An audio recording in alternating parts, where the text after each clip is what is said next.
یہ مہینہ جو چل رہا ہے، اس مہینے میں بہت سارے لوگ اپنا شوق پورا کریں گے۔ آپ اچھا جانور خریدیں، بہتر جانور خریدیں، خوبصورت جانور خریدیں، اور ارادہ یہ ہو کہ اللہ کی رضا کے لیے سب ہو۔ یہ نہ ہو کہ فلاں نے اتنا میں خریدا ہے تو ہمیں اتنا میں خریدنا چاہیے۔ اپنی مالداری کے ڈھنڈورا نہیں پیٹنا ہے، یہ ریاکاری نہیں دکھانی ہے، بلکہ اللہ کی رضا کے لیے خون بہانا ہے۔ ذی الحجہ کے جو 10 ایام شروع کے ہیں، یہ وہ دن ہیں کہ جس دن کے اعمال پورے سال کے، حتیٰ کہ رمضان کا آخری عشرہ ہے، وہ جو اس کا دن ہے، دن اس سے بھی زیادہ افضل ہے۔ اللہ کے راستے میں جہاد کرنے سے بھی زیادہ افضل یہ ایام ہیں۔ 1 ذی الحجہ سے لے کر 10 ذی الحجہ تک ایک دن کا روزہ سال بھر کے روزے کے برابر ہے۔ بسا اوقات شوہر غریب ہوتا ہے اور بیوی مالدار ہوتی ہے، ان کے پاس اتنے زیورات ہوتے ہیں کہ وہ مالدار ہوتی ہے، تو شوہر کو چاہیے اگر وہ مالدار نہیں ہے تو بیوی کے نام سے قربانی کرے، اور اگر دونوں مالدار ہیں تو دونوں قربانی کرے۔ ان عدۃ الشہور عند اللہ 12 شہرا فی کتاب اللہ یوم خلق السماوات والارض منها 4 حرم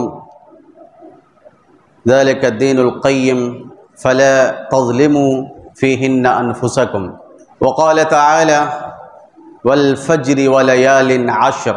وقال النبی الکریم صلی اللہ علیہ وسلم ما العمل فی ایام افضل منها فی هذه قالوا ولا الجهاد فی سبیل اللہ قال ولا الجهاد فی سبیل اللہ الا رجل خرج یخاطر بنفسه وماله فلم یرجع بشیء۔ محترم حاضرین جمعہ، معزز نوجوانان اسلام، دین کا سارا کھیل اتباع میں ہے۔ دین اپنے شوق پورا کرنے کا نام نہیں ہے، معمولات کو پورے کرنے کا نام دین نہیں ہے۔ دین نام ہے اللہ اور رسول کی اتباع کا۔ وہ کیسا کہہ رہے ہیں ویسا کرنے کا نام دین ہے، وہ ہم سے کیا کرانا چاہ رہے ہیں ویسا ہی کرنے کا نام دین ہے۔ کس کام سے وہ خوش ہوتے ہیں اس کام کو کرنے کا نام دین ہے۔ محض اپنے معمولات اور اپنے شوق کو پورا کرنے کا نام دین نہیں ہے۔ دین کا سارا کھیل اتباع میں ہے۔ آپ اس کو یوں مثال سے سمجھیے، اگر کسی کو یہ شوق پیدا ہوا کہ ہمیں 4 مہینے کے لیے جماعت میں نکلنا ہے، یا ہمیں چلہ میں جانا ہے، تبلیغ میں جانا ہے شوق پورا کرنے کے لیے، یا درس قرآن میں بیٹھنا ہے شوق پورا کرنے کے لیے، وہ شخص جو جماعت میں جا رہا ہے یا درس قرآن میں بیٹھا ہوا ہے، اس شخص کے گھر میں ماں بیمار ہے، بیوی بیمار ہیں۔ اب یہ دین کا تقاضا یہ ہے کہ آپ ماں کی خدمت کریں، تبلیغ میں نہ جائیں، آپ ماں کی خدمت کریں، عمرہ میں نہ جائیں، بیوی بیمار ہے ان کی تیمارداری کریں، ان کا خیال رکھیں، دوا دارو کا انتظام کریں۔ یہ دین کا تقاضا ہے اور یہ بھی دین ہے، لیکن ہمیں شوق چڑھا ہے جماعت میں جانے کا، ہمیں شوق چڑھا ہے کسی دینی اجتماع میں جانے کا، ہمیں شوق چڑھا ہے عمرہ کرنے کا۔ تو یہ ایک شوق پورا کر رہے ہیں، دین کے تقاضے کو آپ پورا نہیں کر رہے ہیں۔ دین کا تقاضا اس وقت یہ ہے کہ آپ گھر بیٹھے ماں کی خدمت حاصل کر کے کئی عمرے کا ثواب کمائیں۔ آپ دین کا تقاضا یہ ہے کہ بیوی کی تیمارداری کر کے اور اپنے آپ کے جو قریبی رشتہ دار جو آپ کے ماتحت ہیں ان کی خدمت کر کے دین کو تقاضا پورا کریں، نہ کہ ہم اپنے شوق کو پورا کریں۔ دین کا سارا کھیل یاد رکھیں اتباع میں ہے۔ وقت کا تقاضا کیا ہے، دین ہم سے کیا تقاضا کر رہا ہے، اس وقت اس تقاضے کے مطابق اپنے آپ کو ڈھالنا، اپنے آپ کو لگانا، یہ دین ہے، نہ کہ اپنے شوق کو پورا کرنے کے نام۔ فلاں شخص نے 50,000 میں جانور خریدا، ہمیں بھی 50,000 میں جانور خریدنا ہے۔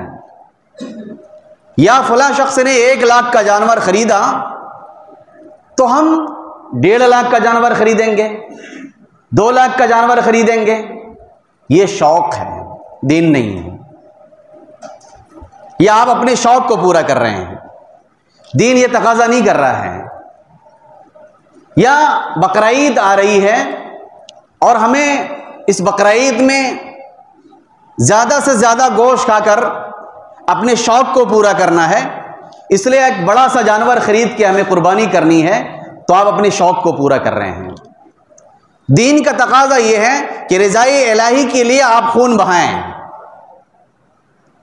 دین کا تقاضا یہ ہے کہ اللہ کے رسول صلی اللہ علیہ وسلم کی سنت کیا ہے اس کی اتباع کریں۔ اللہ کی رضا کے لیے ہمیں قربانی کرنی ہے، نہ کہ 1.5 لاکھ کا جانور خرید کے اپنا شوق پورا کرنا ہے، نہ کہ گوشت کھانے کی نیت سے جانور خرید کے اپنے شوق کو پورا کرنا ہے۔ یہ دین نہیں ہے۔ دین کا سارا کھیل اتباع میں ہے۔ تو میرے دوستوں اور دینی بھائیوں، ابتدائی اور تمہیدی طور پر میں نے آپ کو یہ بتانے کی کوشش کی ہے کہ دین کا سارا کھیل اتباع میں ہے۔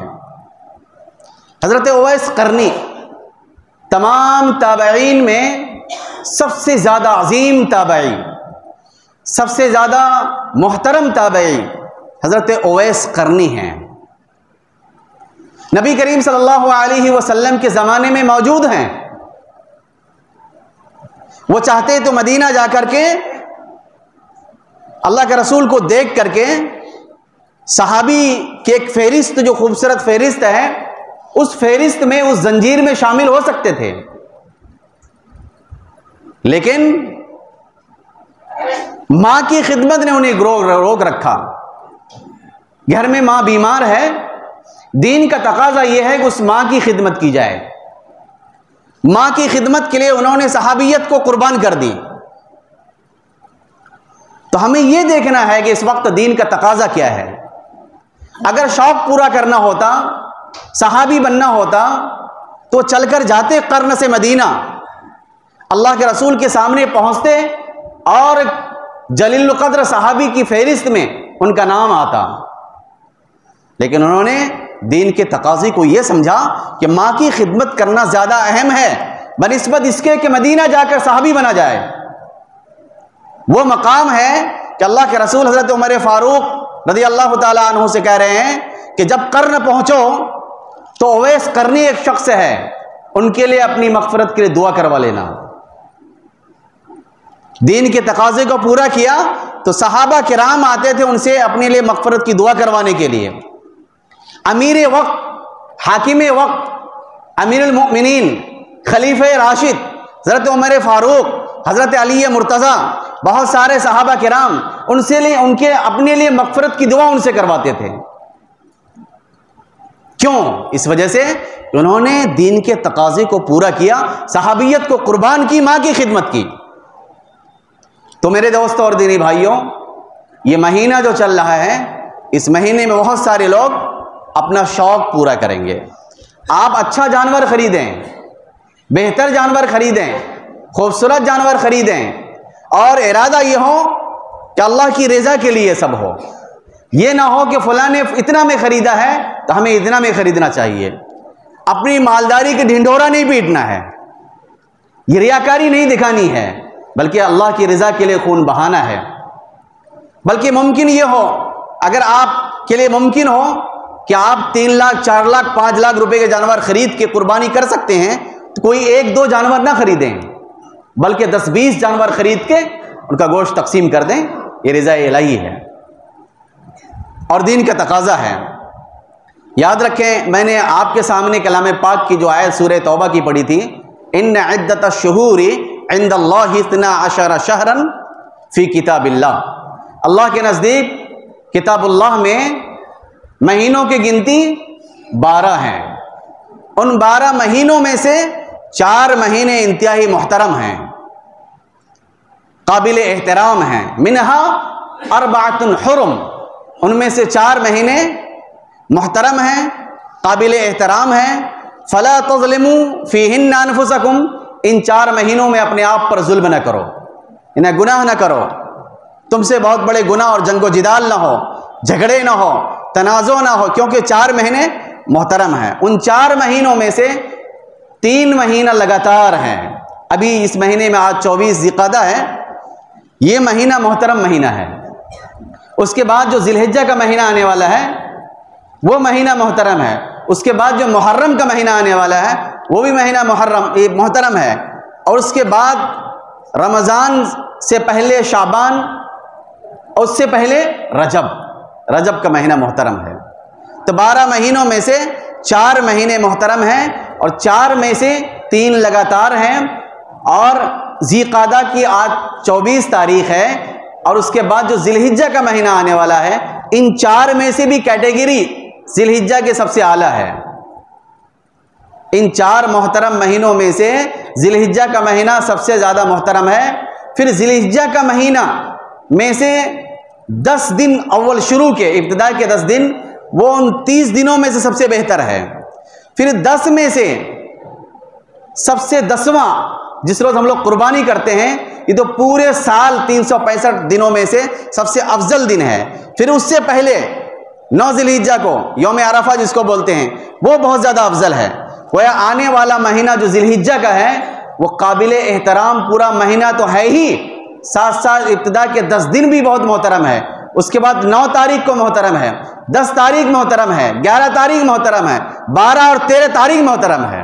بخاری کی حدیث ہے کہ حضرت عبداللہ بن عباس رضی اللہ عنہ سے روایت ہے، نبی کریم صلی اللہ علیہ وسلم نے فرمایا ما من ایام افضل منها فی هذه قالوا ولا الجهاد في سبيل الله قال ولا الجهاد في سبيل الله الا رجل وخرج رجل يخاطر بنفسه وماله فلا يرجع بشيء.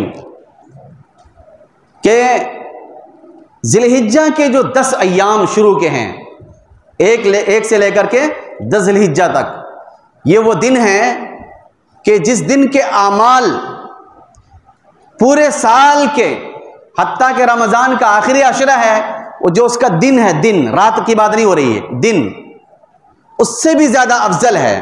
اس میں اگر تم عمل کرو گے عام دنوں کے عمل سے زیادہ ثواب ہے، 1 ذی الحجہ سے لے کر 10 ذی الحجہ تک. تو صحابہ کرام نے فرمایا کیا ان ایام کے علاوہ دوسرے دنوں میں اللہ کے راستے میں جہاد کرنا بھی اس سے افضل نہیں ہے؟ اللہ کے رسول نے فرمایا جہاد کرنا بھی افضل نہیں ہے. اللہ کے راستے میں جہاد کرنے سے بھی زیادہ افضل یہ ایام ہیں، 1 ذی الحجہ سے لے کر 10 ذی الحجہ تک.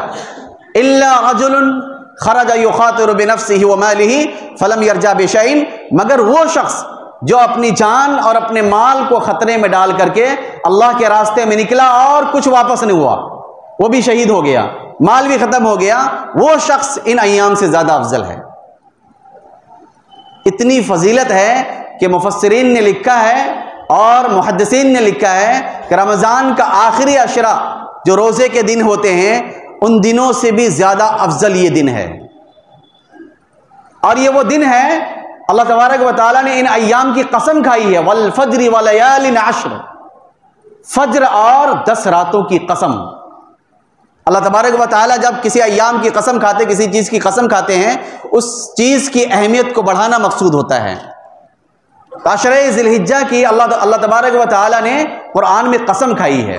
دوسری حدیث جو حضرت ابو ہریرہ رضی اللہ تعالیٰ عنہ سے مروی ہے، فرماتے ما من ایام احب الی اللہ ان یتعبد فیہا من عشر ذی الحجہ، بندے کا عبادت کرنا اللہ کو اتنا محبوب نہیں ہے عام دنوں میں جتنا کہ عشرہ ذی الحجہ میں محبوب ہے. 1 دن کا روزہ سال بھر کے روزے کے برابر ہے. 1 ذی الحجہ سے لے کر 9 ذی الحجہ تک، 10ویں ذی الحجہ تو روزہ رکھنا تو حرام ہے، عید کا دن ہے وہ. 1 سے لے کر 9 ذی الحجہ تک 1 دن کا روزہ سال بھر روزے کے برابر ہے. وہ قیام بکل لیلۃ منہا بقیام لیلۃ القدر، اور 1 رات کے نوافل ذکر و اذکار لیلۃ القدر کے ذکر و اذکار کے برابر ہے، جو کہ 1000 راتوں سے بہتر ہے.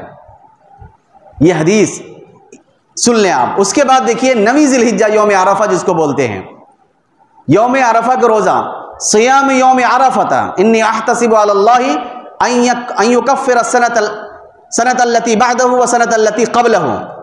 اللہ کے رسول نے فرمایا کہ یوم عرفہ کا روزہ ایسا ہے کہ میں اللہ کی ذات سے امید رکھتا ہوں کہ اگر کوئی یوم عرفہ کو روزہ رکھے گا 9 ذی الحجہ کو تو اس کے 1 سال پہلے اور 1 سال بعد کے گناہ معاف ہو جائیں گے.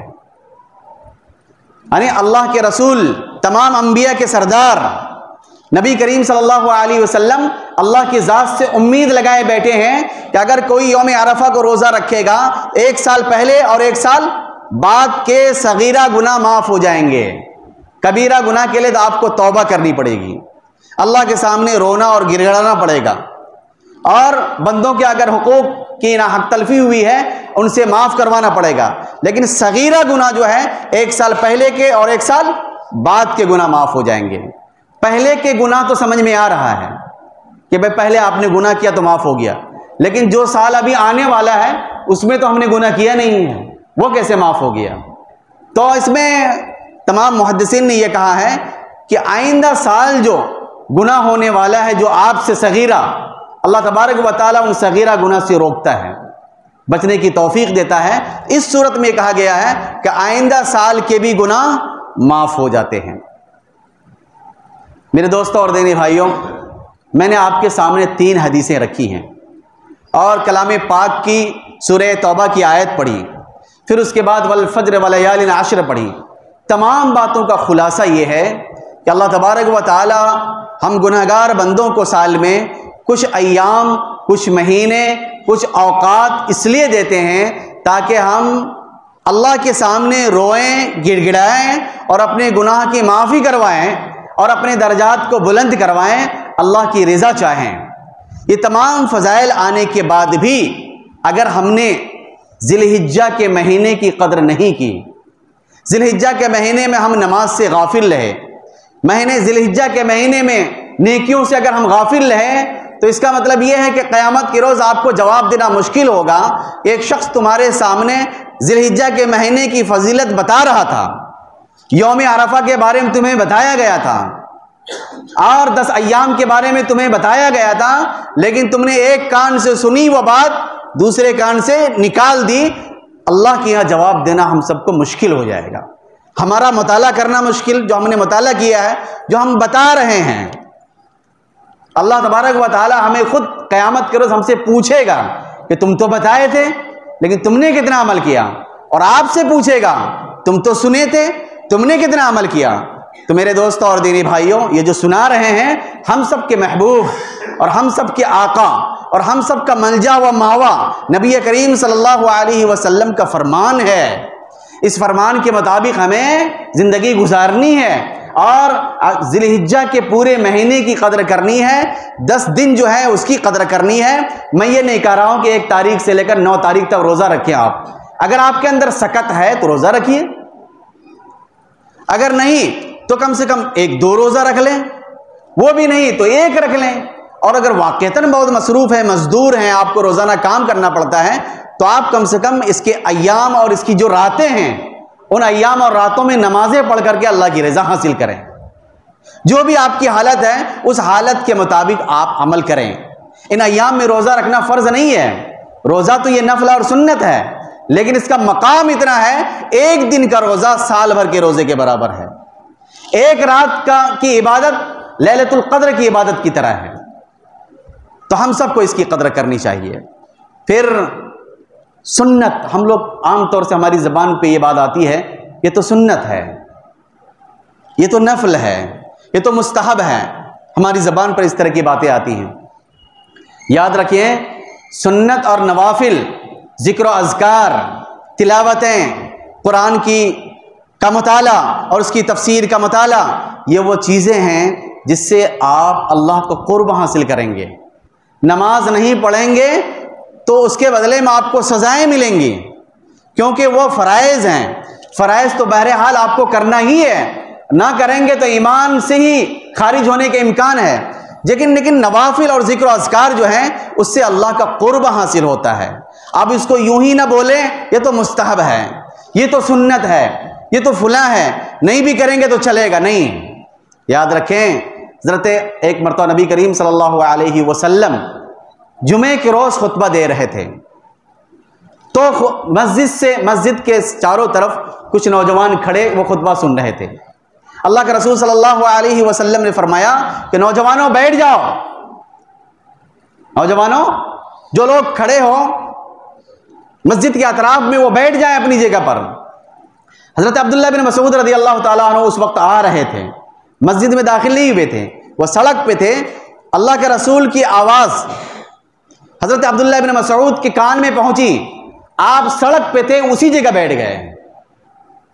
حالانکہ اللہ کے رسول نے کس کو کہا تھا؟ ان لوگوں کو کہا تھا جو مسجد کے اندر چاروں اطراف میں کھڑے تھے, ان لوگوں سے کہا تھا کہ بیٹھ جاؤ, لیکن یہ آواز حضرت عبداللہ بن مسعود کے کان میں باہر پہنچی جس وقت وہ سڑک پر تھے, وہیں بیٹھ گئے. بعد میں اللہ کے رسول سے ملاقات ہوئی, اللہ کے رسول نے فرمایا کہ عبداللہ بن مسعود, ہم نے تو ان لوگوں سے کہا تھا بیٹھنے کے لیے جو مسجد کے سامنے کھڑے تھے, تم تو سڑک پہ تھے, میں نے تم سے نہیں کہا تھا. حضرت عبداللہ بن مسعود نے جواب دیا, یا رسول اللہ, عبداللہ بن مسعود کے کان میں اللہ کے رسول کی آواز آ جائے بیٹھ جاؤ, تو عبداللہ بن مسعود کی مجال نہیں ہے کہ وہ کھڑا رہے. آپ نے یہ نہیں کہا تھا سڑک پہ بیٹھنا کہ مسجد, میرے کان میں صرف یہ آواز آئی کہ بیٹھ جاؤ, تو عبداللہ بن مسعود ایک قدم آگے نہیں بڑھا سکتا ہے. یہ ہے سنت کے اپنانے کا جذبہ اور شوق. حضرت حذیفہ بن یمان, فاتح ایران کو فتح کرنے والا شخص حضرت حذیفہ بن یمان, جب ایران پر حملہ ہوا, حضرت حذیفہ بن یمان کی سرکردگی میں, ان کی صدارت میں, ان کی سرداری میں جب حملہ ہوا تو ایران کا بادشاہ کسرا نے یہ پیغام بھیجا, آؤ حملہ مت کرو, کچھ مذاکرات کرتے ہیں. جیسے اس وقت دنیا میں حملے جو ہو رہے ہیں آپس میں مذاکرات ہوتے ہیں, پھر سیز فائر ہو جاتا ہے معاملہ. تو ویسے ہی مذاکرات کے لیے ایران کا بادشاہ کسرا نے حضرت حذیفہ بن یمان کو اپنے دربار میں بلایا کہ حملہ نہ کرو, پہلے مذاکرہ کر لیتے ہیں, اگر سمجھوتا ہو گیا تو معاملہ ٹھیک ہے, نہیں تو پھر جنگ ہوگی. حضرت حذیفہ بن یمان کسرا کے دربار میں پہنچتے ہیں, وہ دربار سجایا جاتا ہے خوبصورت. اب بادشاہ وقت ایران سپر پاور تھا, سپر پاور کے اس وقت وائٹ ہاؤس آپ دیکھ لیں, آپ سپر پاور تھا وہ. اس کے دربار میں حضرت حذیفہ بن یمان پہنچتے ہیں, اور اس درباری جتنے بڑے عظیم الشان اس وقت کے لوگ ہوں گے وہاں پر, اور دسترخوان بچھا ہوا تھا, سب بیٹھے کھانے کے لیے, اور حضرت حذیفہ بن یمان کے ہاتھ سے ایک لقمہ نیچے گر گیا. جب نیچے لقمہ گرا, حضرت حذیفہ بن یمان رضی اللہ تعالیٰ عنہ کو یہ خیال آیا کہ اللہ کے رسول کی سنت یہ ہے اگر لقمہ نیچے گر جائے تو اس کو اٹھا کر کھا لو, ضائع مت کرو.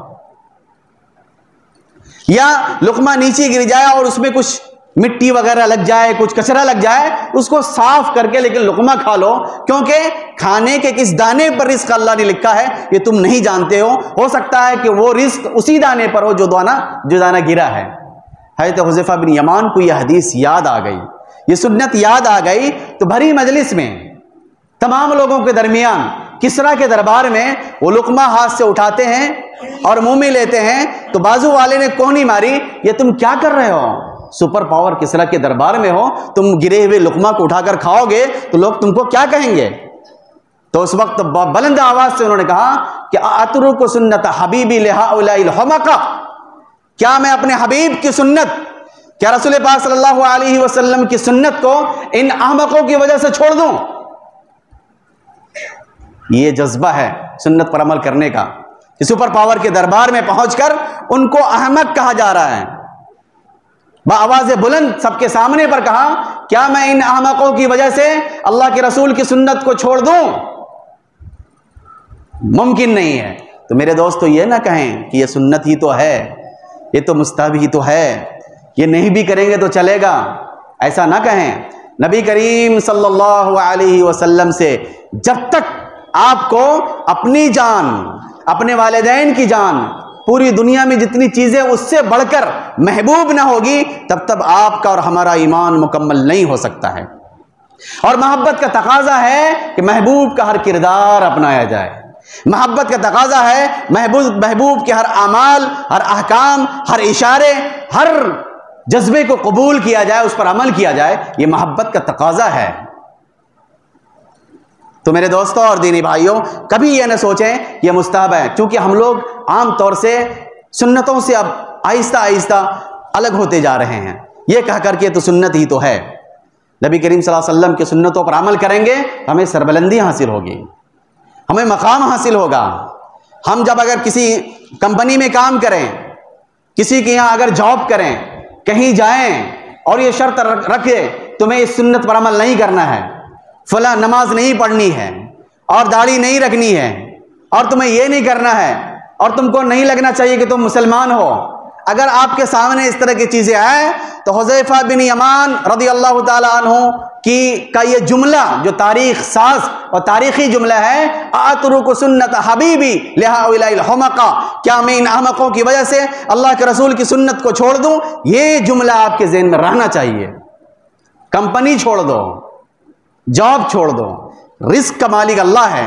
ایک مرتبہ اپنے آپ کو اللہ کے رسول اور اللہ تبارک و تعالیٰ کی محبت میں اپنے آپ کو خطرے میں ڈال کے تو دیکھو، محبوب کی محبت میں اپنے آپ کو کھپا کر تو دیکھو، اپنے آپ کو گھلا کر تو دیکھو۔ محبت کا آخری، اگر کوئی کہے مجھے آپ سے بہت محبت ہے اور آپ کہیں کہ مجھے بھی آپ سے محبت ہے، یہ محبت کا تقاضا نہیں ہے۔ محبت کا نام یہ نہیں کہ آپ کا ہر اعمال ہمیں اچھے لگے، محبت کا کمال یہ ہے کہ آپ کے لیے میں کتنا نقصان اٹھا رہا ہوں، یہ محبت کا کمال ہے۔ ایک ہوتا کیا کہ فلاں آدمی بڑے اچھے ہیں، امام صاحب بڑے اچھے ہیں، بڑی محبت ہے، فلاں آدمی بہت اچھے ہیں، بڑی محبت ہے۔ یہ محبت جو ہے یہ الفاظ کا ایک مجموعہ ہوا، آپ نے جس سے آپ نے محبت کی اس کے لیے آپ کتنا نقصان اٹھا سکے، یہ محبت کا کمال ہے۔ اگر آپ کو یا ہم سب کو، میں خود اپنے آپ سے مخاطب ہوں، نبی کریم صلی اللہ علیہ وسلم سے محبت ہے تو نبی کریم صلی اللہ علیہ وسلم کے لیے ہم کتنا نقصان اٹھا سکتے ہیں۔ اگر وہ جذبہ ہے، اپنی جان گنوا سکتے ہیں، اپنی نوکری گنوا سکتے ہیں، اپنا جاب گنوا سکتے ہیں اور اپنی مالداری گنوا سکتے ہیں، ہم مالداری سے غربت میں آ سکتے ہیں، عمارت اور سرداری سے نیچے آ سکتے ہیں، تو اس کا مطلب ہے محبت کا کمال ہے۔ اور اگر ہم محبت کا جملے استعمال کریں، نقصان سہنے کے لیے تیار نہ ہو، تو یہ محبت کا کمال نہیں ہے۔ تو نبی کریم صلی اللہ علیہ وسلم سے محبت جان سے بھی زیادہ ہو، بلکہ یہ جذبہ ہو، اگر ہمارے پاس 100 جانیں ہوتی تو 100 جانیں قربان کرتے۔ تو میرے دوستوں اور دینی بھائیوں، یہ ذی الحجہ کا مہینہ شروع ہونے والا ہے، آج 24 ذی قعدہ ہے، اس کے بعد جو ایام آنے والے ہیں بہت ہی محترم بشان ایام ہیں، ان ایام کی ہمیں قدر کرنی ہے، ان ایام میں ہمیں روزہ، نماز، تلاوت، ذکر و تذکیر، مذاکرہ، یہ ساری چیزیں ہم اپنے آپ کو مسجد سے جوڑ کے کرنا چاہیے، گھروں میں کرنا چاہیے، خواتین کو تیار کریں، گھر میں جو بڑی بچیاں ہیں ان کے اندر ایک جذبہ پیدا کریں، نماز کا ماحول ہو، ذکر و اذکار کا ماحول ہو، اور ایسا ماحول ہو کہ رمضان آ گیا، کہ رمضان کے آخری عشرے کے دن سے بھی زیادہ افضل دن ذی الحجہ کے ابتدائی 10 دن ہیں، تو ایسا ماحول بنے گھروں میں کہ رمضان آ گیا، اس کی ہمیں قدر کرنی چاہیے۔ اب آئیے کہ جب پہلی تاریخ ہو ذی الحجہ کے، میں وہ باتیں آپ کو بتا رہا ہوں، ابھی قربانی کے تعلق سے میں بات نہیں کرنی ہے، ایک ذی الحجہ کے آنے سے پہلے جو بات کرنی ہے وہ آپ کے سامنے پیش کی جا رہی ہے۔ آپ جب بھی قربانی، جو بھی صاحب نصاب ہیں، ہم لوگ یہ سمجھتے ہیں کہ ہر کسی پر قربانی ہے، ہر کسی پر قربانی نہیں ہے، قربانی اس شخص پر ہے جو مسلمان ہو، عاقل ہو، بالغ ہو، مسلمان ہو، عاقل ہو، یعنی بچوں پر قربانی نہیں ہے، بالغ عاقل ہو یعنی مجنوں پر، جو جنون جن کے اندر پاگل ہے وہ اس پر قربانی نہیں ہے، اور بالغ ہو، بچوں پر قربانی نہیں ہو، مقیم ہو، مسافر پر قربانی نہیں ہے، اور اس وقت جس وقت قربانی وہ دے رہا ہے وہ صاحب نصاب ہو، یعنی 7.5 تولے سونا، یا سونا نہ ہو تو اس سونے کی جو قیمت ہے وہ کسی بھی شکل میں ہمارے پاس موجود ہو، یا 52.5 تولہ چاندی، اگر 52.5 تولہ چاندی نہ ہو تو اس کی قیمت ہمارے پاس موجود ہو، کسی بھی شکل میں ہو، اور یہ ساری چیزیں ضرورتیں، حاجات اصلیہ، یعنی پوری زندگی جو ہم گزار رہے ہیں اس کے علاوہ ہو، یعنی ہمارے پاس گھر ہے، گاڑی ہے، اور ساری چیزیں موجود ہیں، اور کھانے پینے کا پورا انتظام ہے، سال بھر کا ذخیرہ بھی ہے، اس کے بعد بھی ہمارے پاس 52.5 تولہ سونا یا اس کی قیمت 7.5 تولہ سونا یا اس کی قیمت، 52.5 تولہ چاندی یا اس کی قیمت موجود ہے، یہ سب کے علاوہ، تو اس پر سال گزارنا زکوٰۃ کے لیے ضروری ہے، لیکن قربانی کے لیے ضروری نہیں سال گزارنا۔ اس وقت اگر صاحب نصاب ہیں تو آپ پر قربانی واجب ہے۔ اور عام طور سے مرد حضرات یہ سمجھتے ہیں کہ مردوں پر صرف قربانی ہے۔ اگر گھر کی خواتین کے پاس سونے اور چاندی ہے، 52.5 تولہ چاندی یا اس کی قیمت اس کے پاس موجود ہے، بسا اوقات شوہر غریب ہوتا ہے اور بیوی مالدار ہوتی ہے، ان کے پاس اتنے زیورات ہوتے ہیں کہ وہ مالدار ہوتی ہے، تو شوہر کو چاہیے اگر وہ مالدار نہیں ہے تو بیوی کے نام سے قربانی کرے، اور اگر دونوں مالدار ہیں تو دونوں قربانی کرے، ترغیب دے بیوی کو، آپ بھی مالدار ہیں میں بھی مالدار ہوں، لہٰذا ہمارا 2 حصہ ہونا چاہیے۔ تو اس کا خیال رکھا جائے۔ اور جانور کے تعلق سے اچھا، خوبصورت اور جو آنکھوں میں آ جائے ایسا جانور آپ خریدیں، اور کوئی ضروری نہیں کہ پورا مکمل جانور خریدیں، آپ پر ایک حصہ ہے، بڑا جانور اس میں 7 حصے ہوتے ہیں، ایک حصہ لے لیں آپ، اور اگر اللہ نے دیا ہے تو کئی جانور ذبح کریں، لیکن ریاکاری کے لیے 3 لاکھ کا، 4 لاکھ کا، 5 لاکھ کا اگر یہ جانور خرید رہے ہیں دکھانے کے لیے، اگر 5 لاکھ کا جانور اس لیے خریدے ہیں کہ اللہ کی رضا مقصود ہے، بہترین جانور قربانی کرنا مقصود، اگر یہ ارادہ ہے دل میں تو کوئی بات نہیں، لیکن اگر یہ ارادہ نہیں ہے بلکہ یہ ہے کہ ہم کو جانور خریدنا ہے، ہمارا اسٹیٹس یہ ہے کہ ہمارا جانور 2 لاکھ کا ہونا چاہیے، ہمارا اسٹیٹس یہ ہے ہمارا جانور 3 لاکھ کا ہونا، اگر اپنا اسٹیٹس دیکھنا ہے تو یہ شوق پورا کرنا ہوا، یہ دین نہیں ہوا، دین کا تقاضا نہیں ہوا۔ اللہ تبارک و تعالی ہم سب کو کہنے سننے زیادہ خود عمل کرنے کی توفیق عطا فرمائے۔ وآخر دعوانا ان الحمد للہ رب العالمین۔